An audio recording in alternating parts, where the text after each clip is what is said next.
Romell Castellanos making the walk. Pro debut tonight here at Fury Challenger Series 11. Nicknamed El Pirata. I don't know what that means in Spanish. How's your Spanish, guys? I think it's the Pirate. The Pirate. That makes sense. I believe so. Very cool. So, man, Romell has been in the game a long time. He's fought over a couple of different weight classes. His last amateur fight got a unique 1 and maybe 100,000 finishes. So in amateur MMA, there's no twisting leg locks, but you can reap the leg. He had a nasty leg reap, but went for a straight ankle lock and tapped the guy. He actually popped the guy's knee. So he broke no rules and used a straight leg lock in a twisting leg lock position. It was something I'd never thought of before. I talked to a lot of the refs. It was just a really cool blend of understanding the do's and don'ts and a really cool technical application of a straight ankle lock. I'm happy to see him go pro. Romell's been in the mix a long time. And his opponent tonight is Dimas Chapas. This is another potential fight of the night. Absolutely. Talking about Castellanos' amateur run, 3 wins, 2 by way of submission. You mentioned that straight ankle lock. So very skilled on the floor. And now we can see a full range attack of leg locks here as a pro. No limitations on what he can do. We'll see if he elects to employ those skills tonight here inside his professional debut. We've confirmed it. It's the Pirate, El Pirata. Romell Castellanos ready to go to work for the first time as a pro. Please welcome to the red corner, Dimas Chapas. Well, you can't talk about submissions without talking about Dimas Chapas' flying triangle choke. It was a finalist for Submission of the Year on UFC Fight Pass. Really a guy that is entertaining, especially when you are going to go aerial like that. And, you know, it'll be curious to see if he goes back to that well because, you know, it's a low percentage move at times. But man, if you're fighting a guy like Dimas Chapas, in the back of your mind, you got to go, I'm not safe in any sort of position. Well, this just goes to show how much Dimas feels comfortable and flows in the cage. I had asked him, do you practice that submission a lot? And he said, I've never done it before a day in my life. So that was something he hit on the fly, in the cage, in the stress of a competition. I mean, this guy's fun. He's always fireworks, man, for sure. Looking at the tail of the tape, Castellanos 1 year older. He also stands 1 inch taller, but the reach is identical, 72 inches apiece. Cody, your thoughts on, you know, getting sort of dynamic with those submissions? Because again, flying triangle, low percentage move, but man, if you're willing to go for it, it tells you a lot about your mindset when you're in a fight. Absolutely. I mean, it's a supreme confidence to, like Alex said, he just threw it on a whim in the fight. It's not something that he trained or something that he drilled specifically, but having the confidence in your skill set to just dig into the arsenal and throw something like that out, I mean, it speaks volumes to the character that he possesses and his confidence that he takes into the cage. I know, speaking with him before this fight, he said, and I quote, I will finish this fight. So we'll see if he lives up to that. Well, the time is now. Catchweight contest ready to go inside the Fury FC cage. For our official introductions, we go to Wayne Leggett. Ladies and gentlemen, the following contest, brought to you by Howler Head Whiskey, is scheduled for 3 rounds in the Fury FC at a catchweight of 140 pounds. Introducing to you first, fighting out of the blue corner. This mixed martial artist stands 5 feet 10 inches tall, and he weighed in officially at 143.2 pounds. Fighting out of Houston, Texas, by way of Santa Barbara, Honduras, today he makes his professional debut. Here is Romell, El Pirata de Santa Barbara, Castellanos. And introducing his opponent across the cage, fighting out of the red corner. This freestyle fighter stands 5 feet 9 inches tall, and he weighed in at 138.8 pounds. Fighting out of Houston, Texas, today he looks for his 3rd win as a pro.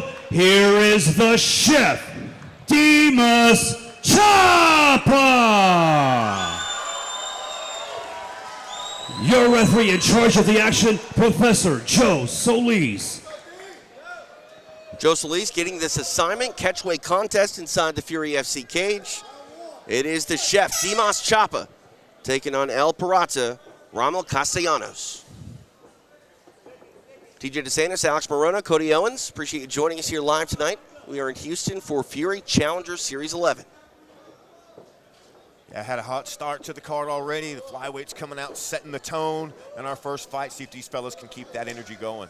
Ooh, hard exchange of leg kicks. Chapa comes high. Takes it up high, yeah. Something I like to see there with the dexterity of his kicks. Big knee to the body there, but Castellanos catches it, now trying to work a takedown. And Romell, I mean, now granted, he finished a pretty classic single leg there, but man, he will drop in on legs. He's a very crafty striker and grappler. A long-awaited pro debut in Romell. And to fight Dimas Chapa for his debut, this is Chapa's 6th professional fight. I mean, that's bold. But you know he's prepared. Romell's an OG 4-ounce fighter, and I've said this for a long time. 4-ounce has some of the absolute best grappling for MMA. There, Captain Daniel Pineda. We talk about the evolution of mixed martial arts, and 15 years ago, there really wasn't even an amateur circuit to be had. You would just jump straight in. I went to many shows in the Midwest where you see a guy get a little too drunk and a little too lippy, and you go home with an 0-1 pro record. It's great now that these guys can put in the time before they take their career to the pro level. Yeah, there's such a great platform here in the regional circuit, Fury, all these different opportunities with the Challenger Series, even for the amateurs with the Amateur Series, and obviously the numbered cards for Fury FC. There's so many opportunities for fighters. There's so many guys trying to get to the big show, get to the next level, and having all of these opportunities and platforms to make your way there is extremely remarkable for these guys out here. And it's great as a fight fan, too, because virtually every single fight from amateur to, pros and championship fights, they're all available online now. You can really follow a guy's entire career from the first amateur fight all the way to as far as they take it. Yeah, social media being the big presence. A lot of these guys creating the images for themselves. We can see all these nicknames on the fight card, which is something that's important to have, something to build that brand, build that image. And this is a great opportunity to start building that now here at the Challenger Series. Yeah, and with the pros, naturally, good production is key. But I tell the amateurs, Fury has the best produced amateur show in the world. Back in our day, Cody, we would have to fight. Someone would film it with a camcorder cage side, and maybe a month later they would edit it and put it on YouTube. Now we can stream it here tonight. Really cool to see the evolution of the game. Yeah, the facilities, the production, you see the lights, you got cameras overhead. Alex, I believe I watched you fight on a cage set on a dirt ring, a dirt bull ring. Yeah. So we've come quite a way in the production arena. So these guys really got it made out here. Like you said, being able to get this video live streaming out there as the fight's happening is remarkable as well. Reset here, back on the feet. Touch over 2 minutes remain here in this opening round. Dimas just has a confidence about him in the cage where he really makes his decisions with a stern focus. There's no hesitating. A little exchange of body kicks there. Comes high with the left kick. Knee to the body, now in on a takedown is Castellanos. See how we saw Castellanos use a pretty classic wrestling entry before, settled in the closed guard, but did get stood up after about 90 seconds of control time. Yeah, working this little leg lace, trying to get over to the full mount, but Chapa doing a great job cage walking here, trying to get himself back up to his feet. He's got to really use that whizzer to try to lift up Romell's elbow so he doesn't get his hip sucked in. That was good. I mean, that was tough to beat because Romell had such leverage with, those double underhooks. Half guard here. We talked about that overhook, right? He's in half guard, got that overhook, and was content staying there with that, Alex. We really like to see that type of interaction when you're in the closed guard, solidifying the posture so that you don't get these elbows and these little short shots rain down on you, but ultimately trying to frame here, trying to get back to your feet. And overhooks can work in the half guard. You just can't be flat on your back. Gabriel Macario, a super Fury veteran, hits that John Wayne sweep all the time with that overhook from half guard, but he's not flat on his back. That's the catch. Notice right now we see Chapa in this knee shield position, and he's very much so favoring his left side. That allows him to frame, maybe punch an underhook, maybe even pull that bottom leg out and shoot a triangle or go for a sweep. This is a much stronger position.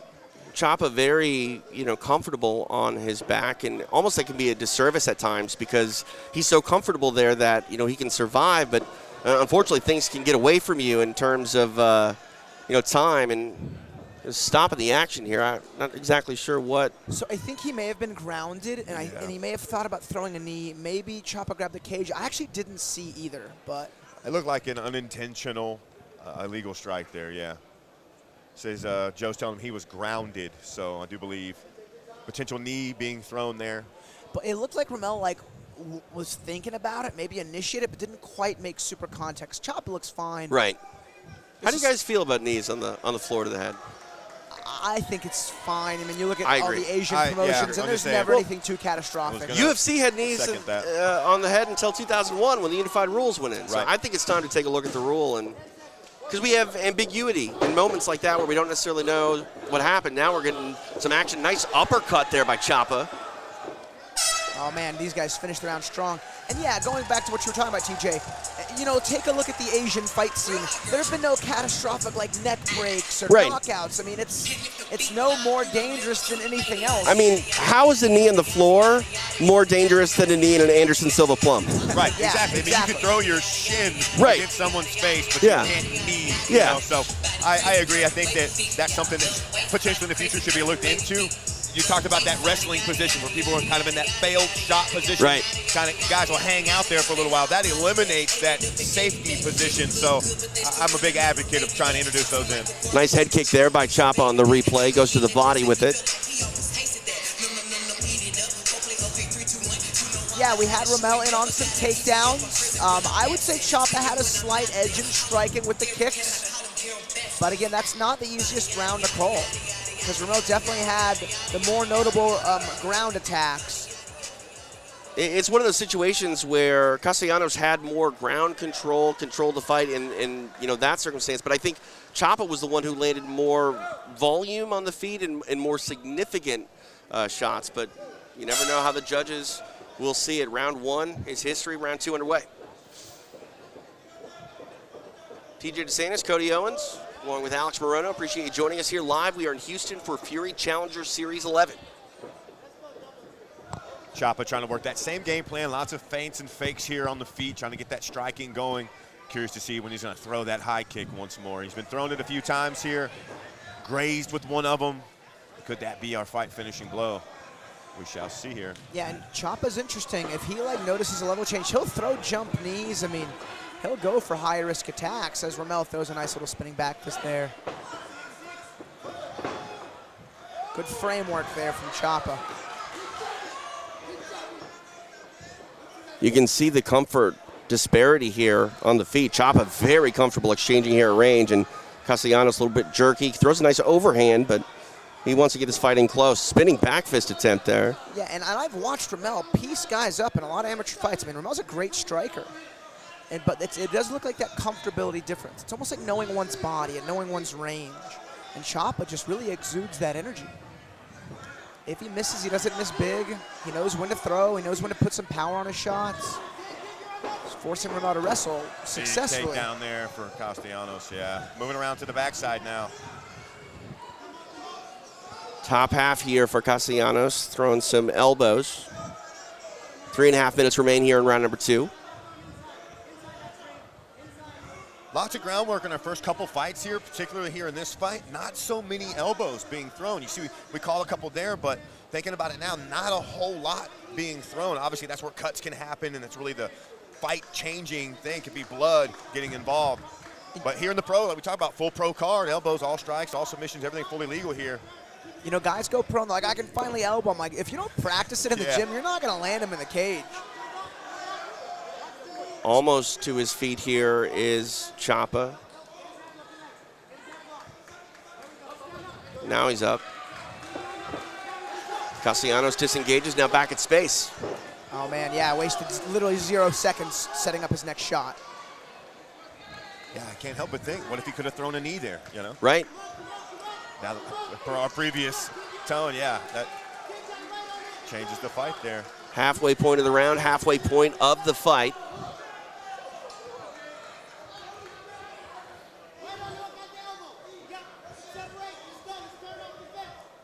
Castellanos maintaining the pressure here.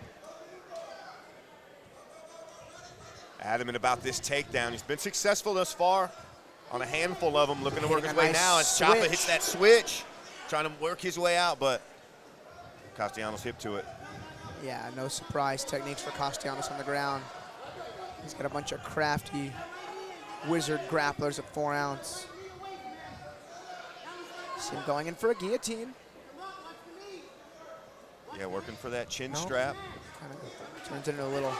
Nice left hand on the break there by Chapa. Goes to the that body. hurt. He's That hurt. hurt him. Castellanos in trouble. Had to Takes take a a knee. Oh man, That's we're gonna gonna see a do finish it. here. Chapa, Dimas it is done. Wow. Dimas Chapa comes alive with strikes in the second round and gets the stoppage. Body shot TKO. Wow. I mean, the body, the great equalizer, you know.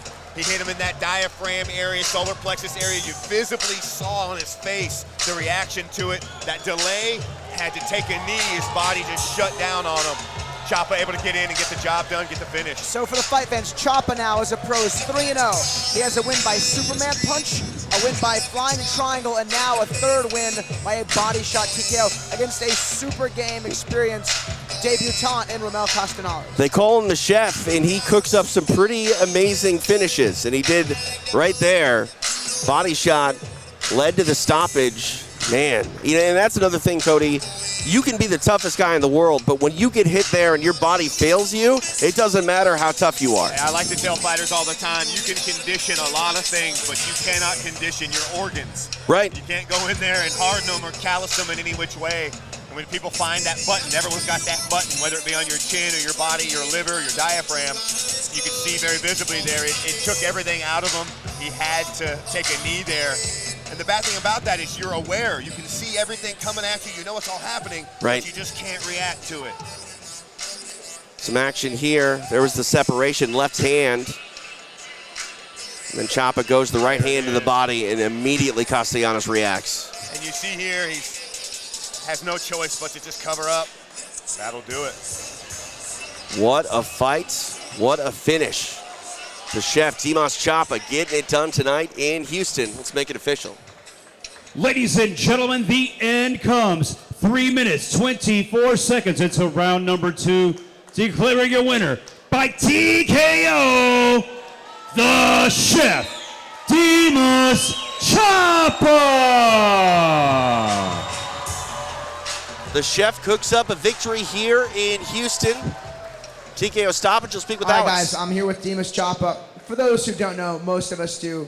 First pro fight, Superman punch KO. Second pro fight, flying triangle. Third pro win, body shot TKO against one of the toughest guys making his debut in Romell. We both know him well. Man's hard to put away. How are you feeling right now after this third finish? Man, it feels great. You know, the last two didn't go my way. It was tough, but I don't really think about the mistakes I'm making here. It's just I'm trying to focus on the lessons and take that. And my goal is to just, when I come in here, just believe I'm better than I was before. And so I just let my coaches do the work for me and listen to them.